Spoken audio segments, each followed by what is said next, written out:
So after the world's longest break, we're back to this marathon. No, I'm just gonna do this game, because I want to. Screw the marathon. Why would you take a break in the middle of that? Stupid. Oh, and then just go back to it. Like, the last part of that 11-hour Let's Play is like so embarrassing. It's so bad. Hey, that's oh my god, it was just complaining and pissing all over each other for like an hour. Yeah. Hurry up! Go faster! Can't you beat this shit quicker? And shit like that. Your irritation was starting to grate on me by like Superstar, where you just okay, I can't play with you anymore. I'm just gonna go sit over here and like just sulk or something. Whatever the hell you were doing. Anyway, yeah, this game is all in widescreen? Yes. Oh. Great. Anyway, I'd say maybe it's the best in the series. I don't know. Like it has some like okay, I'll get to it later, but there's some over design issues where they try to cram too much into the abilities so that like every ability can pretty much do anything. Like everything has a some kind of upward attack, some kind of downward attack, some kind of like homing projectile thing. Not homing, but like, and some kind of thing with like powerful attack with invincibility frames, and like it kind of defeats the purpose of having so many different abilities. I don't know. So what's going on here? I don't know. There's an alien. There's DDD. Why are they all friends all of a sudden? I don't know. It's just like, he looks friendly. He's probably good. We shouldn't think about it anymore. Oh my god, Kirby saw that, he's just there to help us. That 5-zone style map thing and realized he was in a video game. Yes, I'm gonna go collect 5 things! Well, yeah. Anyway, this ship crashed, and, like, Megalore, it's the alien's name, he's lost all these essential parts to his ship, so now we're, like, we decide to help him out. That's actually this mechanic, where at the very beginning of the game, somebody tells you to go collect these 7 or 5 things or something. Yeah. I'm actually starting to get a little bored of that. It's starting to really bother me. Really? Zelda. Yes. Are you kidding me? Like, Zelda, I tried to play Skyward Sword again yesterday, and I got like 5 minutes in, and I was just completely done with Fi, or whatever that character is telling me every single thing to do, and I was just so pissed. Next Zelda game, like, I don't want a character saying, you gotta go collect these 7 things, or there's 7 sages or something, or whoa. I don't even get why people still do that. You can come up with better things. Like, the next Zelda. It's like, they think it's one of those charming cliches that everybody loves. No, it's not. No, I don't like it. Skyward Sword made me realize just how boring Zelda's gotten. Oh, I can't even play it. Like, it feels so wrong when I just play it. It's disgusting. It's like, oh my god, how do I do this? Whoa! Anyway, I'm hoping for the next Zelda to really just feel like one dungeon flows into another story-wise. Like, he just ends up in the next dungeon somehow. Yeah. And then you do 3 dungeons like that, like you do in normal Zelda games, right? And then you get a large open world section to explore, and then you do the last few dungeons. Yeah. Like, I don't need, like, the same... It's like... It used to be that... Most Zelda games, like, they do that. They split it up a little bit. Yeah. But they have... Like, in Ocarina of Time, for example, they had, those, whatever they were called, the assembly things. Yeah. And, then once you got 3 of those, it gave you these other things to pick up. Yeah. As an adult. Yeah, it used to be that you did a dungeon, and then you went to the overworld, and then you did another dungeon. Yeah. Went to the overworld, and that it's kind of boring, but At least you had something to do. At least you could go outside and do things. Yeah. Like, Skyward Sword is just this strange, like, you go to this one town, and you leave the town, go down to one of 3 preordained spots on the world map that you can explore. Yeah, yeah. Do the dungeon there, then go back to the one town, and then pick the other dungeon. I'm aware of that. Yeah. They tried. Okay, they tried to do something different, but the different they did was so wrong. This game, I'm glad it doesn't have any dialogue whatsoever. Cool. It just has like these animated cutscenes where you just guess what the characters are thinking. Zelda should try that. They should try not having any dialogue at all. Well, like, at least, see, people say sometimes that Zelda should have voice acting. I don't know myself. Like, I can't even come to terms with my own opinion on that. I can't even come to terms with that idea because it's so stupid. It's the argument is stupid because it doesn't matter. It doesn't have anything to do with how good the game is. Like, Metroid Prime, like, I'll cite this here, yes, but there's no cutscenes with characters or dialogue at all. You just scan things to figure out the story. So you don't have to get any story at all if you don't want it. Yeah. They should really try that with Zelda. Just have, maybe, like, the, character that... Like, there's always a helper character in Zelda. Yeah. Maybe the helper character is like a camera or something that Link wears around his neck. And you could scan things to figure out the story. Yes! Hey, and the camera maybe had some witty remarks about things at the end of the description. Kind of reminds me, like, I can't think of a good, like, open, well-written RPG or Western game that doesn't, like, that shoves the story in your face. Yeah. Like, there's not a single one. Like, Deus Ex, Stalker, Planescape Torment, those are the ones I played the best, and they all, like, they all have a vague story that you have to walk around, talk to people, you know, like a normal person to actually figure out. Kirby doesn't have any story, though. It's just like, you're just, there's a guy, and you gotta do something for him.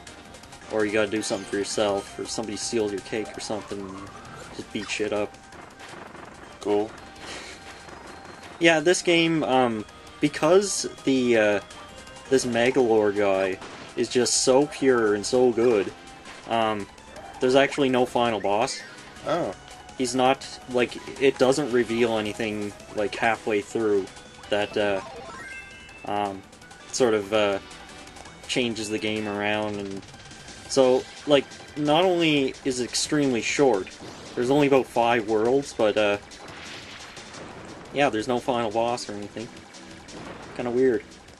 I wish they could have done something different there.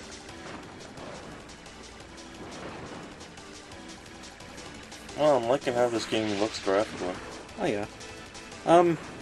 What is it about Kirby and always seem to bring out the best in a console's graphical ability? Remember Kirby's Adventure? Because they stick to 2D. Yeah. Well, like with that game, no, it was extremely late and extremely laggy. Yeah. That's where that came from. But here, it's 2D, so they don't have to put like physics or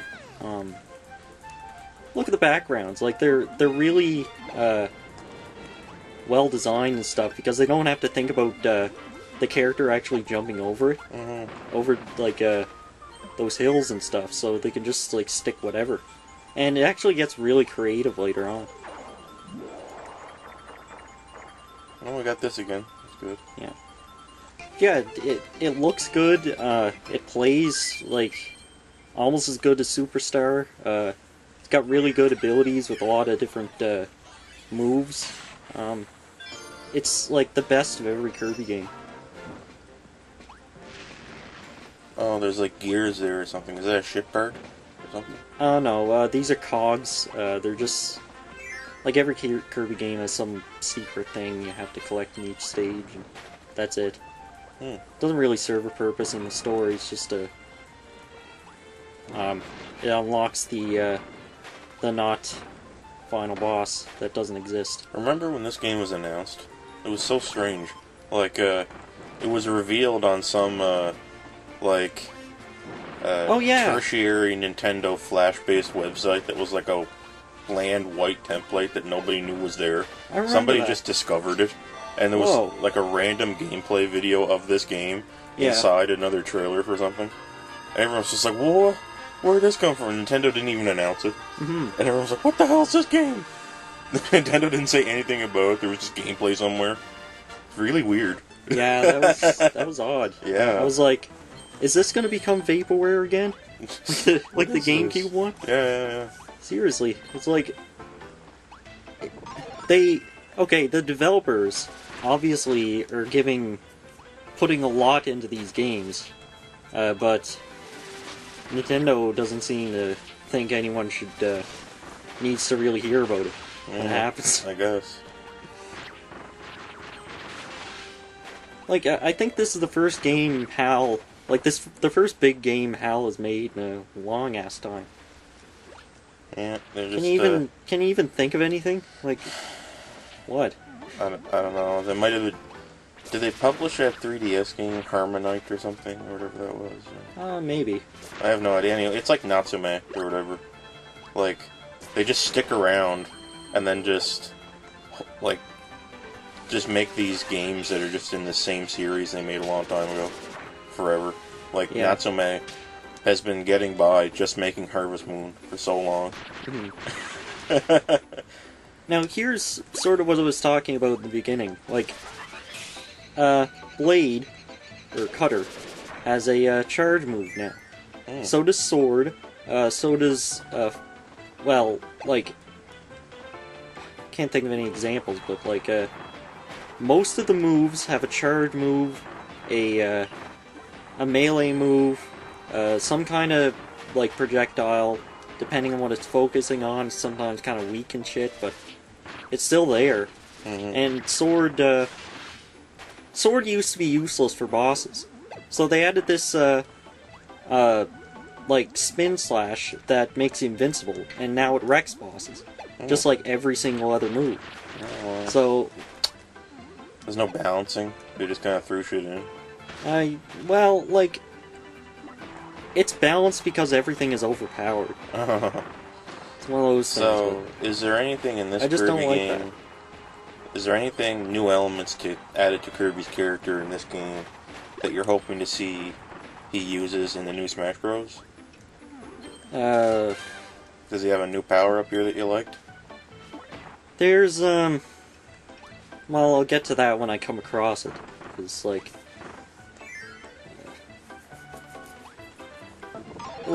here, they, added things that, utilize, the waggle, the Wiimote. When you suck, you can shake the Wiimote to make it stronger. It's like a bigger thing. Spike has Needle has a move where you shake the Wiimote when you're using it to shoot projectiles. And of course, that defeats the purpose of picking Cutter over Needle or something when you're just fighting against these regular enemies. I don't know, it's it used to be that you take what you can get, and if you were stuck with, Spark or something going through a level, you kind of had to deal with it, but here, Spark is extremely useful and does everything, so it's, doesn't matter what power you have as long as you have one. Wait, here's Bean. It's pretty much the same. Well, Yeah. Gigant Edge. Gigant Edge or something. Oh, what the... Oh, wait. Where's my 3D Kirby game? Yeah, I don't know. Still wondering about that. Remember we were talking about that last time we were playing Kirby? Yeah. It was You can move with the left stick, and you adjusted Kirby's shape and size with the other stick. Yeah. Man. Inappropriate physics for Kirby's shape. So that you could jump off a high cliff, flatten Kirby, and then float down to the ground lightly like a piece of paper. Yeah. Come on, Nintendo. Get going. Okay, I wasn't paying attention. I should grab the sword so I could get that thing. The sword. Sword. Oh yeah, it's burger and pop. Yeah. It, like... See, this is the reason I'd like to live in Dreamlands, because that kind of stuff grows on trees. Or out of the ground, or wherever the hell they're coming from, but you could just, like... You just... Imagine walking down the street, and just finding fast food on the ground. Imagine walking down the street. You get so fat so fast. What? Imagine walking down the street and, like, coming up to a gas station or something, and you can see a crack in the wall, so you smash it with your leg, like you kick it in, and there's chicken in there. Ah, yeah. Chicken. Mysterious dungeon wall chicken. Imagine walking through a temple and, like, standing backwards on a ledge and waiting for a bat to come swoop down and try to hit you, and then jumping and boosting yourself into the next platform. Imagine running with a rocket launcher and then shooting the ground directly below you to jump. Yeah. Well, eventually we'll create armor that is strong enough to allow people to do that. War will become much more interesting. Yeah, and, war has changed. Then World War III will start and we'll all die. Just because, like, they'll invent these space marine power armor, and they'll be like, man, we need a war. Yeah, to use this. Yeah, we'll just start a war. Wasted all that research North and Korea. development money. Hey, North Korea, take this. Just launch a nuke at North Korea, and they're like, hey. It wouldn't be North Korea. Hey, what was that all about? It would be like China. Something huge. Well, North Korea's got, like, by then, North Korea would have 100% of their, money, even of the, 100% of the money, even of the, citizens, put towards the military. So, okay. Like, they'd have these, like, you'd think, you'd spend years thinking that, North Korea hasn't been doing anything, and you're kind of spooked. So you launch a nuke, and, you send some soldiers over, suddenly, all the ground starts shifting. This crack opens in the center of the, like, the exact center of the country, and slides open, and this huge mech the size of the entire country just slides out. Does it look like, Kim Il-sung or whatever? Yes, yes. The great leader, the great president. Like, he died in, like, the 80s or something. Or, no, the early 90s, I think. Like, the first president. Yeah. And they still consider him the president. Like... Well, the other Kim Jongs are considered reincarnation. Yeah, like, Kim Jong-il and his son or whatever, they're, like, not the president.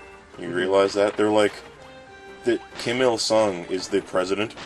Like, yeah. He still is, even though he's dead. But they're just the leader, so they can't call him the president. It's pretty amazing. I know.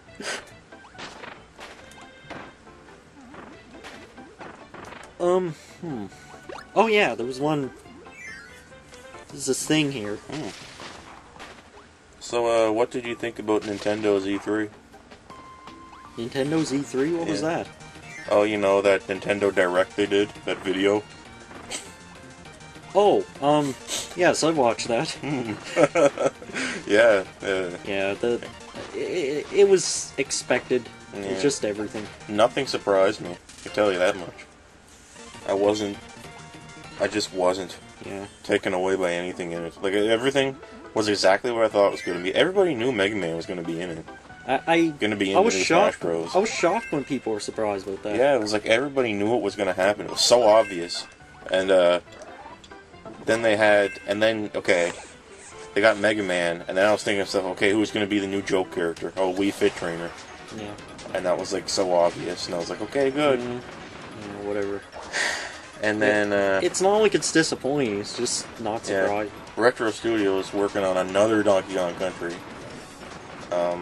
Oh yeah. And Yeah. People were flipping out about that Retro Studios project. Now it's another Donkey Kong. yeah, well, I kind of like the first one, so I know. It's I'll just give it a shot. no. None of it is bad. Yeah. It's just like Nintendo is doing what people want now, so it's weird to see them not be extremely strange with all their announcements. And Super Mario 3D Land, that just doesn't look like the Mario sequel everybody wanted. And it's gonna be good, but it's not gonna be Galaxy good. And maybe Nintendo, at some point, Shigeru Miyamoto or whatever realized that you couldn't do better than Galaxy. I'm hoping that's not the case, but it's possible. Because a Galaxy is so shockingly great that maybe they're still in awe over it at Nintendo. Like, they're still playing it. They're still like, oh my god, what do we do now when they play it? Well, let's just make it multiplayer Mario 3D Land. Yes, we got it. I want Nintendo to take their time with the next actual proper Mario game. Yeah. I don't care how many rehashes they make between then, because after Galaxy 2, I welcome any rehashes of anything that's actually good. Yeah. That isn't new Mario Bros, but like 3D Land, that's going to be a fun game to play. Yeah, it is. And I'm going to buy it maybe if I have a Wii at that time. Wii U. And like they're gonna have to think of something that is at least as good as Galaxy's like physics shenanigans. The only thing I could really think of, I had some ideas. I was thinking of it could be, they could call it Super Mario Universe, right? And what it is, it's like Galaxy, right? Except the planets are actually large. Yeah. And they're you can't, the planets are just big enough for you to have a horizon, right? So they can work in, new visual horizon mechanics for where your field of vision comes to a point.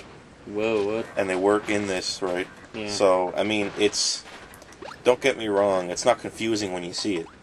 Is it confusing when you go outside and see the horizon? No. It's just what it looks like.